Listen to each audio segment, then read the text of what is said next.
Pemirsa, Badan Meteorologi dan Geofisika atau BMKG memberikan kabar gembira sekaligus kabar buruk di penghujung September. Kabar gembiranya bulan ini, bulan Oktober, sebagian wilayah di tanah air akan mulai masuk awal musim penghujan. Kabar buruknya, musim hujan yang dimulai Oktober ini diperkirakan baru dialami segelintir wilayah. Pemirsa, selamat pagi. Nilai editorial Media Indonesia di hari ini, Senin 2 Oktober 2023, dengan tema Mitigasi Puncak Bencana Kekeringan bersama saya, Leonard Samosir. Dan Anda juga, para pemirsa, bisa ikut menyatakan pendapat Anda dengan menelepon nomor telepon 021 583 9900. Dan pemirsa, pagi ini telah hadir bersama saya, anggota Dewan Redaksi Media Group, Arief Suditomo. Mas Arief, selamat pagi. Pagi, Leo. Sehat-sehat ya, Mas? Alhamdulillah. Kita akan bicara soal kekeringan ini, Mas Arief, tapi sebelumnya kita lihat dulu ada beberapa berita yang diperhatikan Media Indonesia. Yang pertama ini adalah headline Media Indonesia untuk hari ini. Anda bisa lihat di harian Anda, pemirsa, terkait dengan dinamika politik. Megawati mentahkan duet Prabowo Ganjar. Wah, ini kan padahal sudah semakin santer ya, Mas Arief ya, bahwa hanya akan ada 2 pasangan. Ini artinya pasti akan ada 3 pasangan kalau didaftarkan nanti, atau memang masih tetap terbuka peluang mungkin bukan Prabowo Ganjar, Ganjar Prabowo misalnya begitu ya. Bagaimana, Mas Arief? Kalau kita melihat apa yang diungkapkan oleh Bu Mega kemarin, tampaknya tukar posisi itu makin lama makin tidak mungkin ya.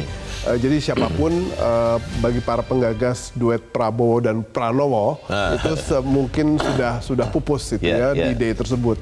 Sehingga kita juga agak sulit kita melihat fakta bahwa Pak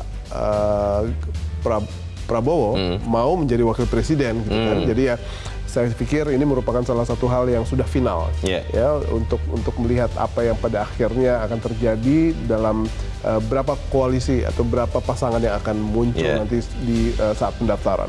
Ini benar-benar sudah final atau menjelang pendaftaran ini yang berapa lama lagi masih bisa terbuka kemungkinan, karena beberapa teman terutama dari satu partai itu masih sangat berharap itu, Mas Arief. Ini belum final kok, belum ketuk palu katanya begitu. Makanya Bu Mega sendiri bilang payah anak buah saya ini kan.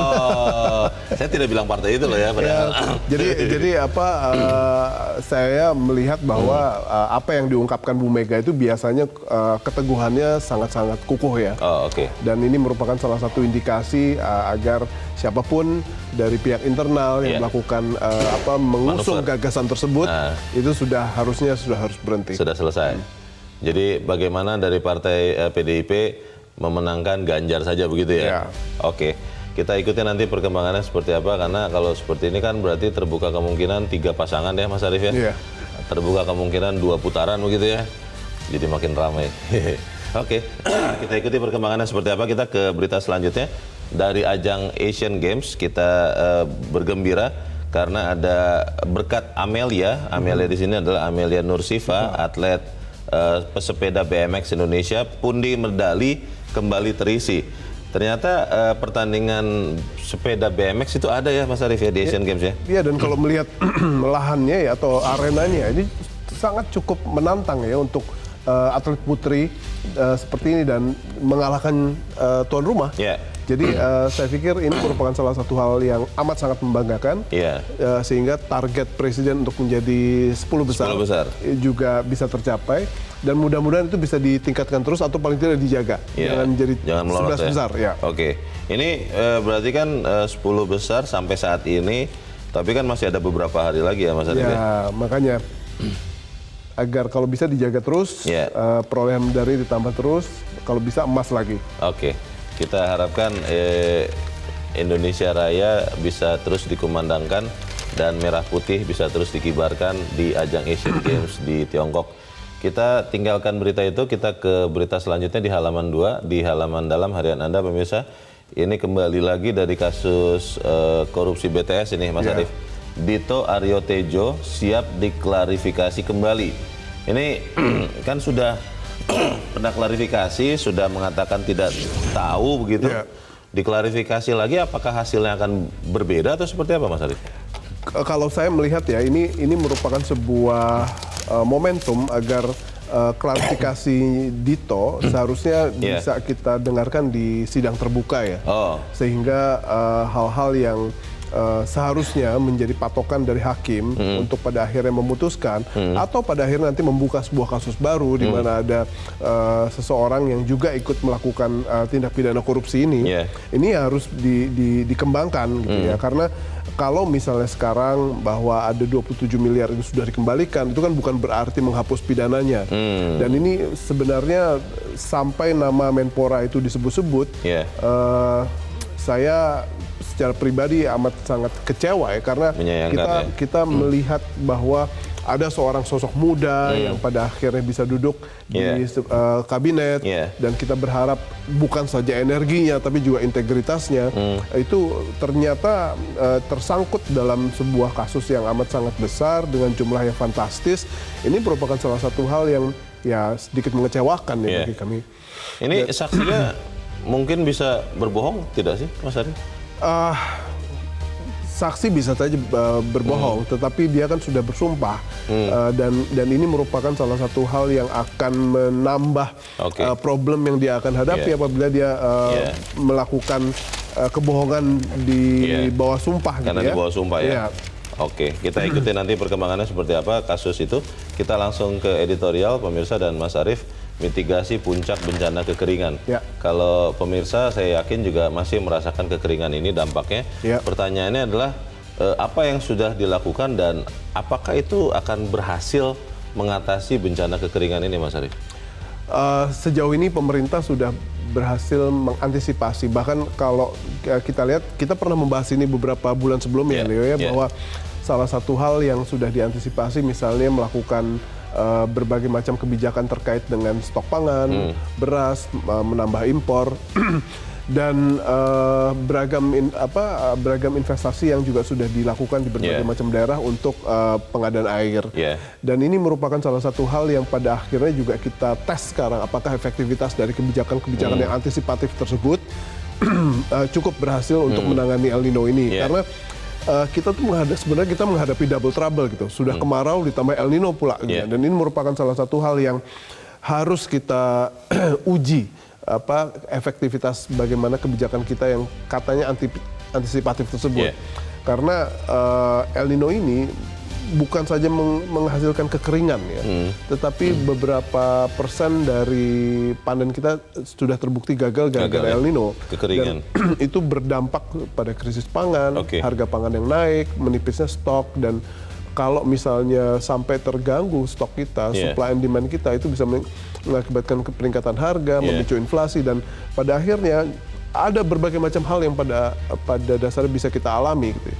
Jadi saya melihat bahwa ini adalah sebuah ujian bagi kebijakan kita yang kabarnya antisipatif. Jadi kalau misalnya ternyata tidak antisipatif, kita akan menerima banyak sekali kerugian dan bencana. Karena tadi di dalam berita di headline yang saya bacakan, Mas Arief, BMKG sudah memperingatkan juga ya, dalam hal ini Kementerian Pertanian, karena Jawa Barat katanya masih belum akan dapat hujan yang cukup, padahal kan kita sama-sama tahu lumbung beras nasional itu salah satu yang terbesar adalah Jawa Barat. Bagaimana mitigasi ini dilakukan, kita akan bahas itu, Mas Arief, dan pemirsa, inilah editorial Media Indonesia untuk hari ini, Senin 2 Oktober 2023, mitigasi puncak bencana kekeringan.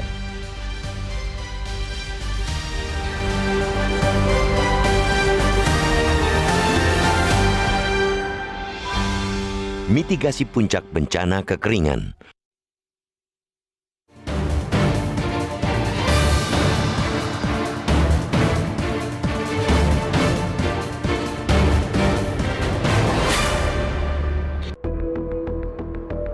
Badan Meteorologi dan Geofisika atau BMKG memberikan kabar gembira sekaligus kabar buruk di penghujung September yang baru saja berlalu. Kabar gembiranya, bulan ini sebagian wilayah di tanah air akan mulai memasuki awal musim penghujan. Siraman air hujan sudah sangat dinantikan setelah berbulan-bulan suhu begitu terik. Selama itu sumber-sumber air dan lahan tanaman pangan mengering. Kebakaran hutan atau karhutlah juga meluas. Di perkotaan, kekeringan bukan hanya mengancam pasokan air bersih, tetapi juga memperparah dampak polusi. Kabar buruknya, musim hujan yang dimulai Oktober diperkirakan baru dialami segelintir wilayah. Tercatat hanya 14,39% luasan zona musim. Sebagian besar wilayah sisanya memasuki musim hujan paling cepat pada November. Dengan perakiraan tersebut, bila tidak meleset, banyak wilayah yang harus menanggung dampak kekeringan yang memuncak bulan ini. Wilayah tersebut menurut BMKG meliputi Sumatera bagian tengah hingga selatan, Pulau Jawa, Bali, hingga Nusa Tenggara. Kemudian Kalimantan bagian selatan, sebagian besar Sulawesi, sebagian Maluku Utara, sebagian Maluku dan Papua bagian selatan.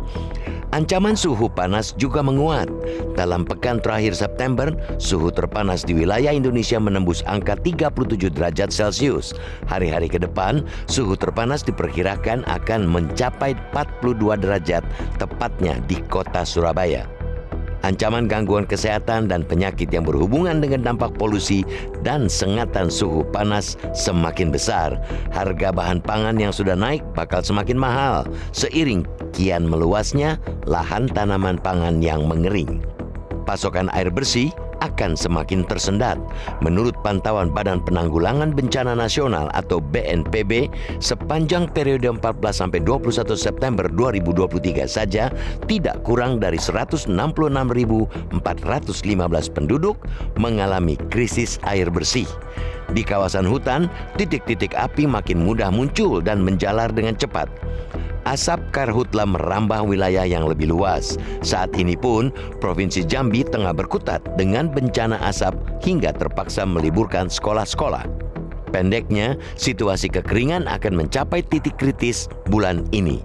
Langkah-langkah mitigasi yang sudah dijalankan harus diperkuat dan ditingkatkan sesuai karakter permasalahan di tiap wilayah. Pemerintah pusat dan daerah mesti bergerak seirama mengatasi dampak kekeringan.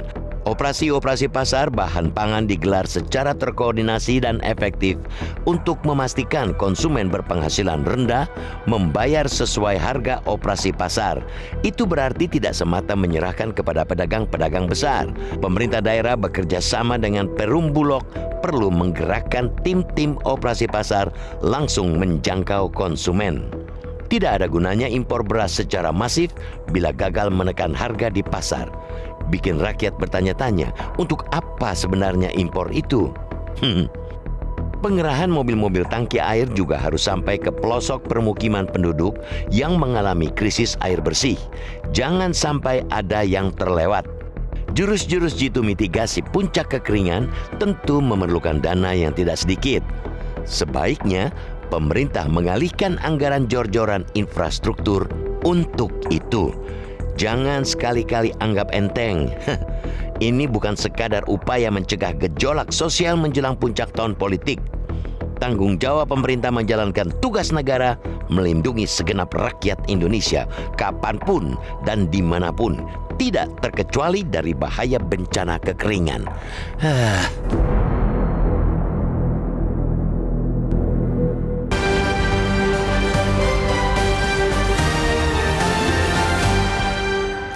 Di bagian berikut Anda bisa ikut menyatakan pendapat Anda terkait editorial pagi ini. Pemirsa, untuk saat ini tetaplah bersama kami.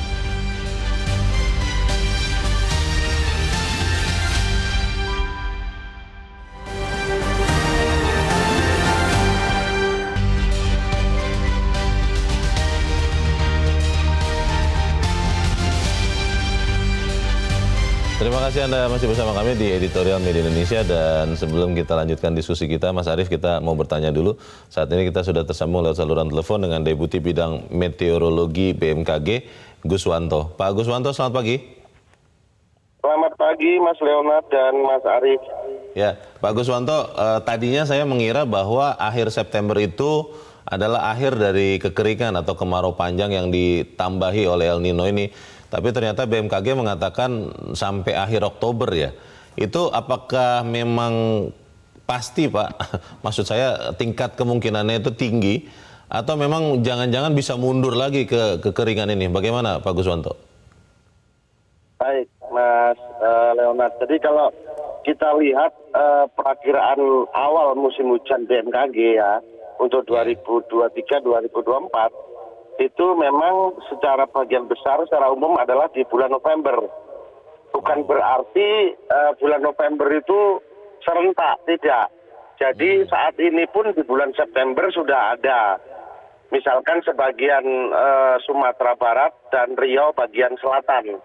Ya. Di Oktober ini juga sudah masuk juga Jambi, Sumatera Selatan bagian utara, Jawa Tengah bagian selatan, dan Kalimantan Barat, Kalimantan Tengah bagian barat, serta Kalimantan Timur. Nah, sedangkan bagaimana untuk Jawa, Bali, dan Nusa Tenggara? Yeah. Nah, saat ini Jawa, Bali, dan Nusa Tenggara itu masih mengalami musim kemarau, ya. Dan ini kita prediksi nanti sampai bulan November itu baru masuk musim hujan. Sedangkan kondisi kemarau tahun ini itu dipengaruhi oleh adanya fenomena El Nino. Ya.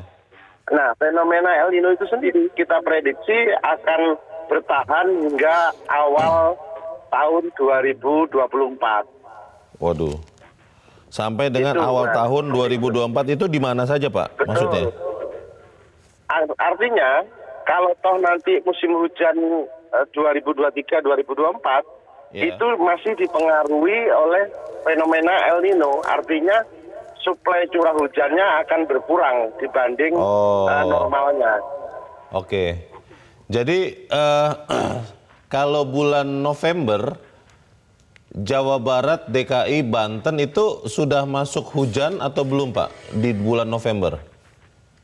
Kalau berdasarkan prediksi awal musim hujan dari BMKG, di November itu tidak hanya di Jakarta, tetapi Sumatera Selatan, Lampung, sebagian besar Banten, itu masuk sampai Jawa Barat, Jawa Pak? Bali. Jawa Barat juga ya? Jawa Barat masuk ya. Oke. Pak, maksud saya begini, itu karena tadi sebelumnya saya bacakan berita bahwa BMKG mengingatkan Kementerian Pertanian bahwa Jawa Barat masih akan kena kekeringan yang lumayan sehingga bisa mengganggu pasokan padi, Pak, beras. Nah, ini pertanyaannya betul atau tidak itu, Pak? Betul. Jadi begini, sebenarnya kan di bulan kalau tahun normalnya itu September, Oktober itu merupakan musim pancaroba ya. Biasanya di awal-awal Oktober itu sudah banyak yang masuk untuk musim hujan ini. Tapi kita lihat ternyata musim hujannya akan sebagian besar masuk di bulan November. Adanya kemunduran. Nah, inilah yang barangkali menyebabkan suplai air itu untuk khususnya untuk pertanian itu akan berkurang. Sehingga kalau untuk mengisi bulir padi itu tidak bisa terisi secara penuh. Pak Guswanto, ini kan kita mengalami kekeringan yang ekstrim ya, yang parah ini di tahun ini. Pertanyaannya adalah kalau nanti kita masuk musim penghujan, apakah juga penghujannya itu atau musim hujannya itu juga ekstrim juga, Pak? Karena sudah mulai ada desas-desus mengatakan ketika kita sudah parah banget ini panasnya, nanti hujannya pun akan parah, bisa jadi banjir dan sebagainya. Itu benar atau tidak, Pak? Kalau kita melihat pada beberapa fenomena ataupun fakta yang muncul, sebenarnya kita memprediksi bahwa hujan nanti akan berkurang. Ya, artinya berkurang karena ada fenomena El Nino. Jadi suplainya yang harusnya itu misalkan lebih besar atau sama dengan normal, tapi dia akan berkurang. Pak Gus, ini terakhir, Pak. Ini kan namanya prediksi ya, Pak. Bukan kita yang menentukan. Manusia hanya bisa memprediksi. Tapi pertanyaannya, Pak, berapa besar, Pak, persentase akurasinya? Maksud saya, ya jangan sampai nanti BMKG memprediksi November sudah mulai hujan, ternyata mundur lagi ke Desember atau bahkan sampai ke Januari, Pak. Kalau kita lihat skill forecast daripada perakiraan musim BMKG, itu kita lihat berkisar antara 88 sampai 90%, Mas. Jadi kurang lebih prediksinya juga akan seperti itu ya, antara 88 sampai 90% terjadi begitu ya? Iya, betul. Baik, informasi yang sangat lengkap tentunya. Saya yakin para pemirsa Metro TV, Editorial Media Indonesia akan bisa memanfaatkan informasi yang Anda berikan. Terima kasih Deputi Bidang Meteorologi BMKG Guswanto sudah mencerahkan kami. Selamat pagi Pak Guswanto. Pertanyaan besarnya itu Mas Arief, kan tadi dikatakan tingkat akurasinya sekitar 90%. Iya. Masih ada 10% kemungkinan berubah. Nah, kalau kemudian dengan tingkat akurasi 90% dikatakan hujan baru akan masuk November, ini kan artinya akan ada tambahan kekeringan yang akan bisa mengurangi yang tadi sudah Mas Arief katakan, pasokan beras khususnya karena hampir semua kita makan nasi. Apakah kemudian benar-benar kita sudah punya stok beras yang mencukupi? Ya, ini yang harus kita sikapi ya Leo, bahwa sekarang ini yang namanya stok pangan itu jangan dijadikan komoditas politik. Karena dalam situasi di mana kurang lebih El Nino ini mempengaruhi proses panen kita, kita tidak lagi punya pilihan kecuali impor. Nah, jadi kalau misalnya kita menghadapi orang-orang yang belum apa-apa sudah anti impor dan belum apa-apa hanya justru mempermasalahkan tentang swasembada kita, ini merupakan salah satu hal yang counterproductive. Jadi impor itu merupakan salah satu upaya untuk kita mengamankan stok. Jadi kalau sekarang bagaimana kita melakukan upaya impor yang baik yang dilakukan oleh pemerintah, ini merupakan salah satu upaya yang kita harus apresiasi, sehingga kita bisa menstabilkan harga atau paling tidak kita bisa men-secure stok gitu ya, pasokan ada gitu. Dan karena gini, kalau misalnya pasokan makin lama makin tipis, itu akan sangat berdampak pada harga. Dan begitu harga beras itu naik, itu akan memicu inflasi dan pada dasarnya itu suatu hal yang sangat tidak kita inginkan. Beberapa daerah memang sudah berusaha untuk membantu pasokan air ya Mas Arief ya, terutama di lahan-lahan pertanian. Kalau yang kita lihat di pemberitaan fokusnya di situ. Tapi pertanyaannya adalah bagaimana dengan dampak dari kekeringan ini kepada kesehatan, karena di Jabodetabek misalnya ya, di Pulau Jawa itu begitu banyak yang terkena penyakit ISPA, dan kalau sampai tambah lagi 1 bulan, ini kan kita tidak tahu apakah kita sudah memitigasi dampak kesehatan dari kekeringan ini. Ya, El Nino ini tidak hanya sekedar memberikan kekeringan ya, Leo ya. Ini juga berdampak pada potensi krisis pangan kalau kita tidak siap, ya. Dan juga potensi hadirnya wabah. Karena banyak sekali penyakit yang muncul di saat musim pancaroba. Demam berdarah salah satunya, dan itu merupakan salah satu pembunuh di Indonesia yang cukup besar. Dan apabila itu merupakan salah satu hal yang sudah kita antisipasi, itu bagus. Tetapi jangan sampai itu luput dari apa yang kita harus perhatikan. Karena wabah yang pada akhirnya bisa kita hadapi itu jauh lebih banyak dari hanya sekedar misalnya demam berdarah. Bayangkan saja dalam suatu masa kita kekurangan air bersih, akan ada timbul misalnya paling tidak masalah hygiene ya, itu merupakan salah satu hal yang kita akan hadapi. Lalu juga yang paling kita akan hadapi adalah misalnya karhutla yang kita sudah titik panasnya ada di mana-mana. Paling tidak kalau kita lihat beberapa catatan dari BMKG sendiri, di wilayah Jambi, Riau, Kalimantan Timur, Kalimantan Barat, Selatan, itu merupakan salah satu titik-titik di mana sudah tampak. Dan kalau misalnya terjadi asap ya, asap yang sudah sampai melintas batas, itu kan merupakan salah satu hal yang amat sangat memalukan. Karena kita seperti kita ketahui bahwa yang namanya timbulnya asap di Indonesia itu bukan karena kebakaran, tapi juga pembakaran. Gitu ya. Dan itu merupakan salah satu hal yang kita harus segera tindak lanjuti dengan implementasi hukum. Karena pembakaran itu merupakan salah satu hal yang amat sangat harus kita tindak secara amat sangat tegas. Karena salah satu contoh misalnya apa yang terjadi di Bromo gitu ya, kita belum lihat si pembakar atau orang yang melakukan foto prewedding ini sudah jadi tersangka apa belum gitu ya. Ini merupakan salah satu hal yang kita tunggu. Kalau misalnya dalam situasi di mana kita amat sangat kering, tiba-tiba pembakaran atau land clearing tetap dengan menggunakan metode open burning gitu. Itu salah satu hal yang amat sangat counterproductive terhadap apa yang kita sekarang sedang upayakan untuk mengatasi El Nino. Bicara kembali soal pasokan pangan, Mas Arief, di sekian pemberitaan Menteri Perdagangan pernah mengatakan bahwa pemerintah menyiapkan dana 8 triliun katanya untuk untuk memasok kebutuhan pangan, kalau saya baca sih terutama beras ya, sampai akhir tahun. Nah, tetapi di dalam editorial diingatkan lagi bahwa tidak ada gunanya impor beras secara masif kalau gagal menekan harga di pasar. Dan kalau bicara harga beras ini kan banyak komponen ya, bisa jadi bukannya pasokan berkurang, tetapi kan bisa jadi juga ada orang yang melihat celah ekonomi di situ untuk menimbun, untuk menaikkan harganya. Bagaimana melihat kondisi ini? Apakah pemerintah juga sudah mengantisipasi kemungkinan tangan-tangan kotor ikut bermain di kebutuhan beras ini, Mas Arief? Kembali lagi pada implementasi hukum ya, bagaimana kita memperlihatkan bahwa siapapun itu orang yang mencoba untuk mempermainkan harga khususnya sembako itu adalah musuh negara.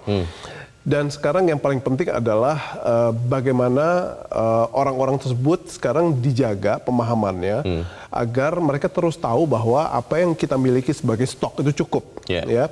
Sehingga itu merupakan salah satu hal yang mereka akan gentar kalau mereka mau bermain-main dengan bermain harga, karena berapapun yang akan mereka lakukan di pasar itu akan disiram atau ditutup oleh Bulog untuk dilakukan operasi pasar. Jadi itu yang pada akhirnya mereka harus tahu bahwa dengan stok yang kita miliki, apapun yang mereka mainkan itu kita akan bisa atasi.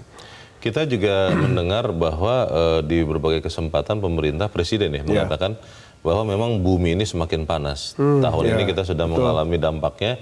Pertanyaannya kan sebetulnya pemerintah sudah mulai mengantisipasi dengan membangun sekian waduk ya, sekian penampungan air, Mas Arief. Dan kearifan lokal lewat embung ya. Betul. Nah itu apakah memang sudah cukup untuk mengantisipasi kekeringan parah seperti tahun ini?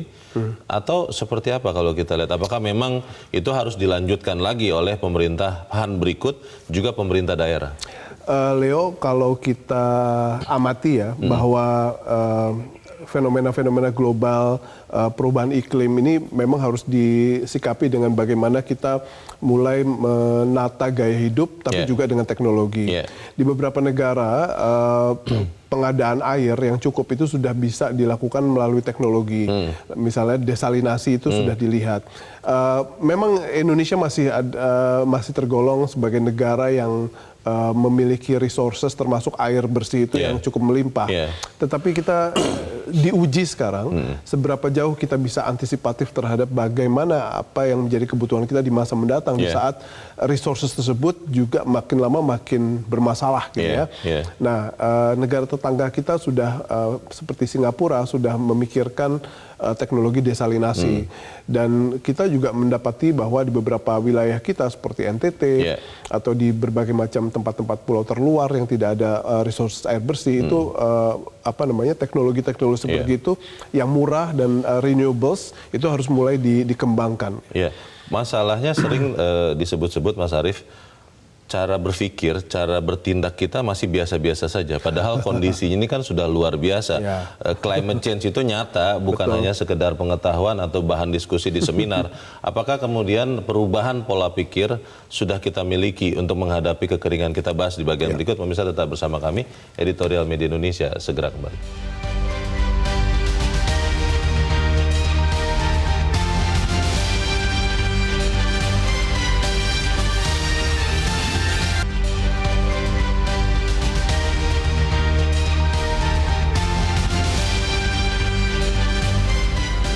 Media Indonesia mengajak Anda untuk mengakses fitur premium e-paper. Dengan sajian konten berbasis intelektual dan meneguhkan kebangsaan, Media Indonesia tampil dengan lebih dinamis melalui e-paper Media Indonesia yang dapat Anda akses kapan saja, di mana saja. Caranya mudah, download aplikasi Media Indonesia di Android atau ketik link e-paper.mediaindonesia.com atau bisa scan QR Code pada layar kaca Anda. Klik tab e-paper di bagian samping layar tablet Anda, daftarkan data diri, serta pilih paket berlangganan e-paper Media Indonesia sesuai dengan kebutuhan Anda. Nikmati juga bonus spesial tambahan 4 halaman rubrik fokus setiap hari. Semua bisa Anda dapatkan hanya di e-paper Media Indonesia. Untuk informasi lebih lanjut, hubungi customer service di nomor 0811 1201 2018 atau kunjungi media sosial @Media Indonesia. Media Indonesia, referensi bangsa. Terima kasih pemirsa, masih bersama kami di Editorial Media Indonesia dan sekarang waktunya kita Mas Arief untuk mendengarkan juga pendapat dari pemirsa Metro TV. Saat ini kita sudah terhubung dengan pemirsa Metro TV di Batam, Kepulauan Riau. Ada Pak John Veto. Pak John, selamat pagi. Pak John Veto, selamat pagi. Selalu ya. Halo, Pak John. Iya, pagi ya. Selamat pagi ya. Silakan Pak John, pendapat Anda Pak. Ya, mitigasi puncak kekeringan. Memang ini kita memang terdampak betul ya dalam beberapa bulan ini seluruh Indonesia. Tapi alhamdulillah ada kata Bung Leo tadi ada dua kabar, satu kabar agak bagus, satu kabar yang agak agak menakutkan juga. Ya. Karena kita diprediksi oleh BMKG itu nanti kan bulan Oktober sudah mulai hujan beberapa daerah ya. Tapi di bagian daerah juga belum, Jawa, Bali sampai NTT sana dulu. Yeah. Jadi daerah Sumatera memang kalau di daerah kami udah mulai hujan-hujan apa. Cuma kita ini agak apa juga, boleh agak riskan juga. Tadi dengar dari apa tadi dari yang riskannya gini. Malah kita kekeringannya nggak tanggung-tanggung, nanti takutnya hujannya juga nggak tanggung-tanggung juga, dampaknya banjir lagi. Nah, jadi longsor lagi di mana-mana kan gini. Jadi ya akan susah lagi kita untuk pasok. Contohlah kalau dari Sumatera ya, Sumatera Barat ke Riau nanti kalau jalannya longsor, tentu pasok pangannya payah juga transportasinya. Karena jadi El Nino ini memang berdampak domino dampaknya. Namanya El Nino tapi dampaknya domino. Tapi ya, alhamdulillah pemerintah. Tapi kita kalau untuk sementara stok pangan sudah aman, kan ada 1 juta ton beras itu boleh impor itu. Di Batam di tempat Anda Pak sudah mulai hujan atau belum Pak? Alhamdulillah sudah mulai hujan. Sudah mulai hujan. Oke. Kalau harga di Batam kalau harga beras Pak, harga beras seperti apa Pak? Harga beras ini kalau Batam inilah karena kami kan di pulau, karena tidak ada produksi beras, kami kan tidak ada. Itu memang mahal gitu ya, memang sudah mahal. Iya. Kami kan transportasi aja berapa beliau ini kan harus naik kapal, Jadi ya mudah-mudahan petani diuntungkan lah, ya. Kasihan juga petani beliau. Semuanya naik semua. Baik. Jadi ya mudah-mudahan betul lah apa yang kata BMKG tadi. Mudah-mudahan tetap aman ya. Oke. Tetap aman itu aja ya. Terima kasih. Terima kasih Pak John Veto di Batam, Kepulauan Riau untuk pendapat Anda Pak. Selamat pagi.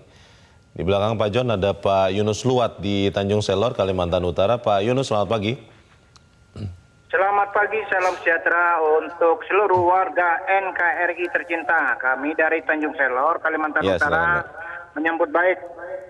Semoga upaya mitigasi bencana kekeringan ini benar-benar dijalankan oleh pemerintah pusat, provinsi, kabupaten, kecamatan, desa. Satu hati kita mengantisipasi untuk warga kita supaya masalah alam ini tidak menjadi beban bagi seluruh warga masyarakat.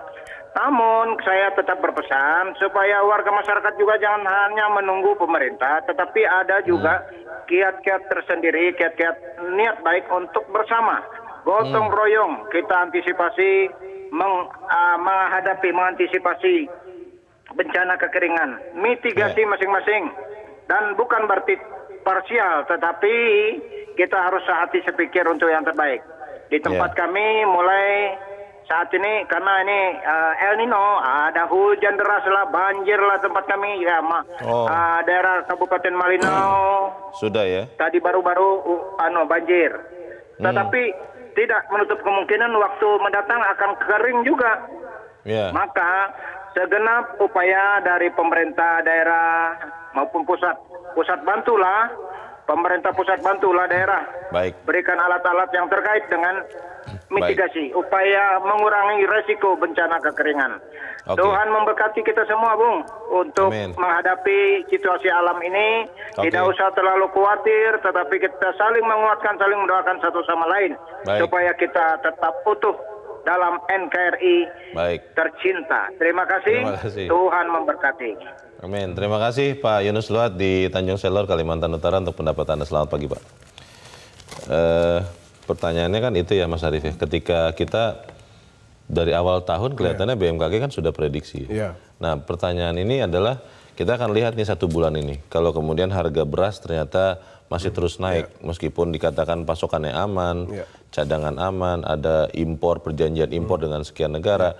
Kan itu yang ditunggu oleh masyarakat. Seberapa efektif sekian kebijakan kepada harga beras, lalu juga bagaimana antisipasi terhadap gangguan kesehatan yang tadi kita bicarakan, Mas Arief. Iya, bagi saya sekarang yang paling penting adalah keluarga miskin ya, itu harus dijadikan sebagai objek untuk pada akhirnya mereka menerima bantuan beras itu dengan sesuai dengan apa yang menjadi program. Karena kan kabarnya ada 21 juta yang dilindungi oleh pemerintah dalam hal pasokan beras.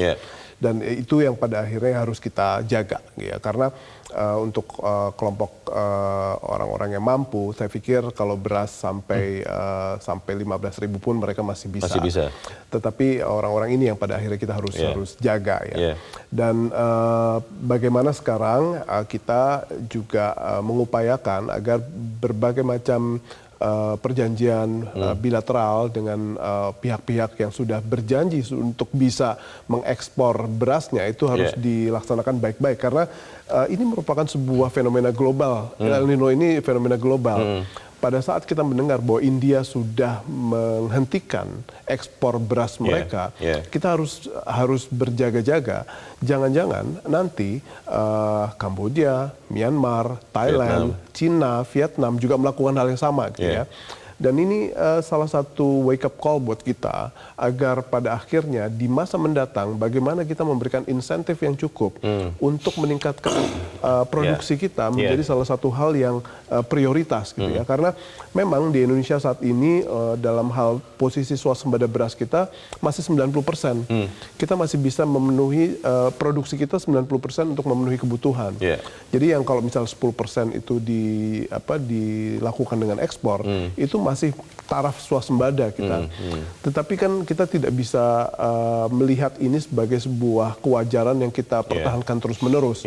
Sehingga ke depan bagaimana kita harus surplus itu menjadi salah satu cita-cita yang bukan muluk-muluk untuk menghadapi El Nino yang ke depan. Karena 2023 sampai 2024 ini catatan saya adalah El Nino moderat, Leo. Dan ini baru akan berakhir tadi betul kata pihak BMKG bahwa ini akan berakhir Februari.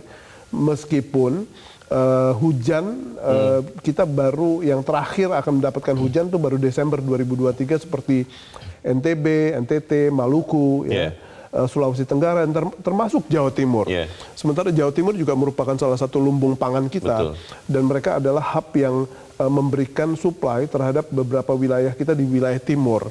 Jadi kalau misalnya kita tidak punya sebuah visi jangka panjang bagaimana menjadikan produksi pangan kita surplus, saya pikir itu menjadi salah satu hal yang cukup mengkhawatirkan. Itu pertanyaan besarnya, Mas Arief. Bagaimana kemudian perubahan-perubahan terkait dengan klimatologi ini? Itu benar-benar memang sudah masuk kepada perencanaan kelembagaan atau kementerian terkait. Karena kalau kemudian belum masuk, pikirannya masih standar-standar saja bahwa Indonesia itu memang ada 2 musim, kemarau dan penghujan, yang lamanya itu sama rata begitu. Itu kan akhirnya kita akan menghadapi situasi seperti ini di kemudian hari dengan kondisi yang lebih parah. Nah, perubahan pola pikir itu apakah memang kita sudah punya sekarang, termasuk menggunakan teknologi yang tadi Mas Arief sudah katakan itu? Bagaimana, Mas? Leo, saya melihat bagaimana pemerintah pusat melakukan antisipasi dari mulai sekedar menyiapkan informasinya, mengkampanyekannya, mengajak orang untuk bersiap-siap, itu sudah ada. Namun ada hal yang mungkin menjadi cobaan atau ujian buat kita adalah bagaimana sekarang pemerintah daerah untuk mengantisipasi hal ini. Salah satu hal yang pada akhirnya kita perlukan adalah seperti anjuran BMKG. Apakah sekarang pemerintah daerah sudah mengkampanyekan misalnya kearifan lokal yang ada di beberapa daerah dengan sistem embung misalnya. Air hujan itu dipanen, ditampung dengan berbagai macam hal. Dan teknologinya bukan teknologi yang terlalu rocket science ya. Sederhana lah ya. Sederhana itu sudah bisa dilakukan. Asal dilakukan. Dan ini merupakan salah satu hal yang harus diimplementasi gitu ya. Karena kalau misalnya ternyata misalnya wilayah NTB, NTT, Jawa Timur, Maluku dan Sulawesi Tenggara itu baru akan menerima curah hujan pada bulan Desember. ini merupakan salah satu hal yang amat sangat mengkhawatirkan gitu ya. Dan begitu nanti Desember mereka dapat hujan, kalau mereka tidak siap dengan antisipasi dengan menampung hujan, menciptakan embung dan ini El Nino baru akan berhenti Februari gitu ya. Jadi di saat curah hujannya sedikit, saya pikir ini merupakan salah satu hal yang antisipatif harus dilakukan oleh semua pihak termasuk pemerintah daerah. Tadi ada Pak John ya yang mengkhawatirkan sesuatu yang saya sudah tanyakan juga tadi kepada BMKG, Mas Arief, bahwa sudah mulai muncul desas-desus mengatakan karena panasnya kemaraunya ekstrim, hujannya juga nanti begitu hujan ekstrim juga, ini bisa jadi banjir di banyak tempat. Nah ini kan sesuatu yang ekstrim yang sebaliknya yang kita juga harus antisipasi sebetulnya. Itu kira-kira kita sudah siap atau belum, Mas Arief? BMKG pun juga sudah memberikan pengumuman ya bahwa curah hujan itu akan mencapai puncaknya antara Januari sampai Februari 2024. Sehingga bencana-bencana hidrometeorologi seperti banjir, tanah longsor itu harusnya sudah bisa diantisipasi. Jadi antisipasi itu kan bagian dari mitigasi ya. Betul. Jadi kalau misalnya sekarang ini hanya jadi beban pemerintah pusat, saya pikir ini merupakan salah satu hal yang amat sangat berbahaya. Jadi para gubernur, bupati, wali kota, saya rasa ini merupakan salah satu hal yang harus mereka antisipasi. Setelah panas yang begitu terik, begitu panjang, jangan sampai wilayah mereka karena salah urus jadi wilayah yang kebanjiran. Jadi air yang datang banyak itu bukan jadi berkah malah jadi bencana. Betul. Jadi ini yang pada akhirnya harus kita terus kampanyekan agar mereka bersiap untuk menghadapi berakhirnya El Nino. Di tahun politik ini akhirnya jadi serba salah, Mas Arief. Ketika mau melakukan sesuatu untuk rakyat, bisa jadi dianggap berpolitik. Demikian juga sebaliknya, kalau tidak melakukan sesuatu, mungkin karena alasannya kepala-kepala daerah saat ini misalnya adalah pelaksana tugas yang tidak punya kuasa sebesar kepala daerah definitif, menjadi susah juga. Nah ini bagaimana di tahun politik ini, bagaimana kita tetap memastikan kekeringan ini dimitigasi. Kita bahas di bagian berikut. Pemirsa tetap bersama kami, Editorial Media Indonesia. Segera kembali.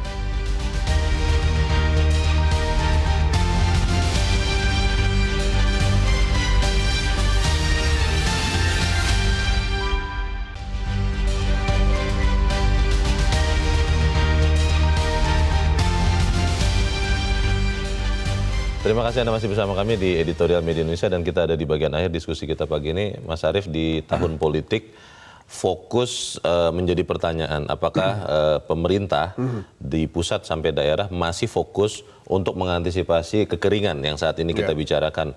Lalu yang kedua, apakah yang dilakukan itu nanti benar-benar bisa bebas dari motif politik juga? Ya, Leo, saya pikir kekeringan atau El Nino ini adalah hal teknis, bukan politis. Jadi kalau misalnya kita melakukan kerja yang baik, perencanaannya sudah baik, antisipasinya sudah baik, informasi yang diberikan kita juga sudah tampak, BMKG sudah mengkampanyekan hal ini sejak berbulan-bulan lalu. Ini adalah waktunya kita bekerja dan ini merupakan tes dari antisipasi kita. Kalau ternyata antisipasi kita tidak dibarengi dengan upaya yang pas, saya pikir hanya sekedar antisipasi tanpa upaya itu merupakan salah satu hal yang kesia-siaan. Jadi momen ini adalah momen break it or make it gitu ya. Karena kalau hanya mengantisipasi tanpa kita melakukan kerja bersama, kita tidak akan lolos dan lulus dari situasi ini. Yang kedua adalah bagaimana kita sekarang harus mengupayakan berbagai macam upaya yang selama ini sudah menjadi bagian dari kearifan lokal kita.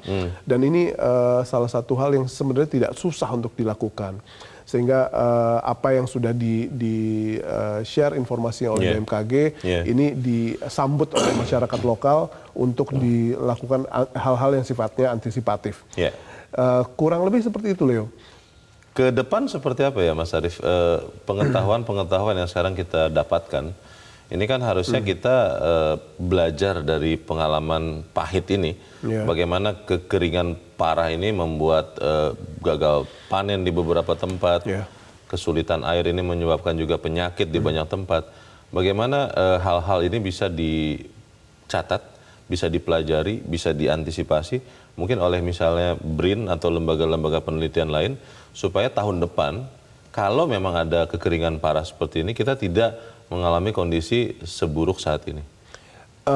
Secara ilmu pengetahuan dan teknologi yang kita punya, seharusnya kita sudah bisa melakukan banyak hal dengan informasi yang kita bisa ambil sekarang. Sehingga kan sudah jelas ya bahwa kita akan mendapati akhir dari El Nino ini misalnya di Februari 2024. Dan misalnya seberapa parah lagi El Nino yang akan datang. Dan bahkan sekarang kalau misalnya kita hadapi setelah El Nino biasanya tidak disusul dengan El Nino lagi, tapi biasanya disusul dengan La Niña misalnya, yang merupakan sebuah situasi alam yang merupakan hal yang amat sangat berbeda dengan El Nino. Lawannya jadi sangat basah. Dan ini merupakan salah satu hal yang pada dasarnya kembali lagi kita sudah bisa memprediksi ini semua. Sehingga dengan prediksi, dengan informasi yang kita bisa dapat, kebijakan kita harus terrefleksi dengan hal tersebut. Dan kalau misalnya kita sudah memiliki kebijakan yang reflektif, yang antisipatif, tinggal bagaimana kita mengupayakannya bersama-sama. Dan kebersamaan inilah yang pada akhirnya harus kita wujudkan. Kenapa? Karena El Nino ini bukan hal yang sifatnya kita harus bawa dalam pendekatan politis. Tapi ini adalah hal teknis. Sehingga kalau kebersamaan itu kita tidak ada antara pusat, daerah, bagaimana teknologi, bagaimana kearifan lokal bisa kita gabungkan. Saya pikir itu suatu hal yang harusnya bisa kita lakukan sebagai bagian dari mitigasi. Karena kekeringan ini dirasakan oleh semua orang. Politisi manapun, koalisi manapun, capres manapun mengalaminya dan ini harus diatasi bersama-sama. Begitu ya Mas Arief ya. Kita harapkan apa yang kita sampaikan bisa menyumbangkan kepada mitigasi kekeringan. Mas Arief Suditomo, terima kasih sudah di tempat ini. Selamat pagi Mas. Pagi. Pemirsa, langkah-langkah mitigasi yang sudah dijalankan harus diperkuat dan ditingkatkan sesuai dengan karakter masalah di setiap wilayah. Pemerintah pusat, pemerintah daerah harus bergerak seirama untuk mengatasi dampak kekeringan. Jurus-jurus jitu mitigasi puncak kekeringan tentu perlu dana tidak sedikit dan ini bisa dengan mengalihkan anggaran infrastruktur untuk mengatasi masalah kekeringan. Saya Leonard Samusil berterima kasih Anda sudah menyimak editorial Media Indonesia untuk pagi ini. Terus jaga kesehatan Anda, terus jaga nurani Anda. Selamat pagi, sampai jumpa.